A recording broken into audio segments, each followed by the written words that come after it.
পারবে না। এটা আল্লাহ এবং আল্লাহ রাসূলের কথা। এজন্য গত সপ্তাহে বলেছিলাম যে কেউ যদি নবীজিকে ভালোবাসা বাড়াইতে চায়, নবীজিকে পরিপূর্ণ ভালোবাসতে চায়, তাহলে সে 5টি আমল করতে হবে। কয়টি আমল করতে হবে? 5টি আমল করতে হবে। 5টি আমল যদি করতে নাও পারে, কমপক্ষে আমলগুলোর মধ্যে একটা আমল হলেও সে করতে হবে, তাহলেও নবীর প্রতি কিছু হলেও ভালোবাসা মহাব্বত বাড়বে। অন্যথায় নবীর প্রতি ভালোবাসা মহাব্বত বাড়ানো সম্ভব নয়।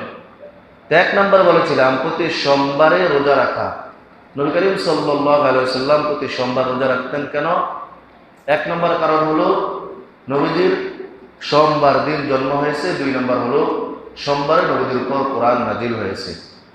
2 নম্বর বলেছিলাম আমরা দৈনন্দিন যে কাজগুলো করি, ভালো কাজগুলো করি, এগুলো সুন্নত তরিকায় করা।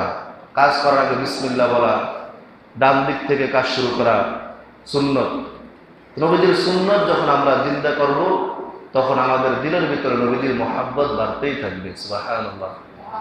3 নম্বরে দৈনন্দিন প্রত্যেকটা কাজের আগে নবীজি আমাদেরকে দোয়া শিক্ষা দিয়ে গেছেন। আমরা যেই দোয়াগুলো পারি, যতটা পারি, কমপক্ষে মসজিদে ঢুকতে, বাইরে হইতে, তারপরে খাবার শুরুতে, শেষে, মাঝখানে, বাথরুমে ঢুকতে, বাইরে হইতে, কমপক্ষে আমরা কয়েকটা দোয়া শিখে হলো ওই দোয়াগুলো দৈনন্দিন আমল করতে হবে। তাহলে নবীজির প্রতি আমাদের ভালোবাসা দিন দিন বেড়ে যাবে। সুবহানাল্লাহ।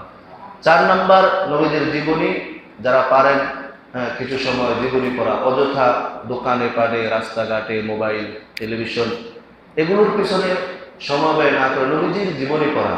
নবীজি উম্মতে মুহাম্মাদের জন্য, দ্বীনের জন্য, ইসলামের জন্য, কোরআনের জন্য কি পরিমাণ ত্যাগ করে গেছেন, কি পরিমাণ কষ্ট পেয়েছেন, তিনি কিভাবে আমল করেছেন, তিনি কিভাবে চলেছেন, পরিবার কিভাবে চালাইছেন, দেশ কিভাবে চালাইছেন, এগুলো পড়লে তাহলে আমাদের ভিতরেও একটা আকাঙ্ক্ষা তৈরি হবে, নবীজির প্রতি ভালোবাসা মহাব্বত বেড়ে যাবে। সুবহানাল্লাহ।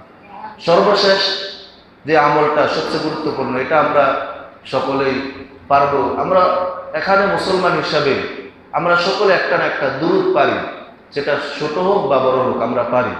যেই দুরূদে আমরা পারি, এই দুরূদরা যখনই সুযোগ হয় প্রতিদিন দিন রাত ওই দুরূদ বেশি বেশি পড়তে থাকা। দুরূদের অনেক ফজিলত, অনেক ফজিলত।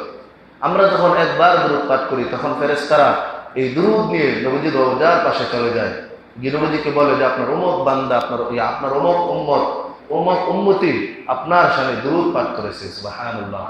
এবং নবীজি আমাদের জন্য সুপারিশ করবেন, এবং আল্লাহ তাআলা আমাদেরকে একবার দুরূদ পড়লে 10টি রহমত দান করবেন, 10টি গুনাহ মাফ করবেন, 10টি নেকি দিবেন। সুবহানাল্লাহ। এই জন্য আমরা নবীজির প্রতি যদি ভালোবাসা বাড়াইতে চাই, এই 5টি কাজ করতে হবে। সর্বশেষ কমপক্ষে নবীজির শানে বেশি বেশি দুরূদ পড়তে হবে। আল্লাহ তাআলা তৌফিক দান করেন।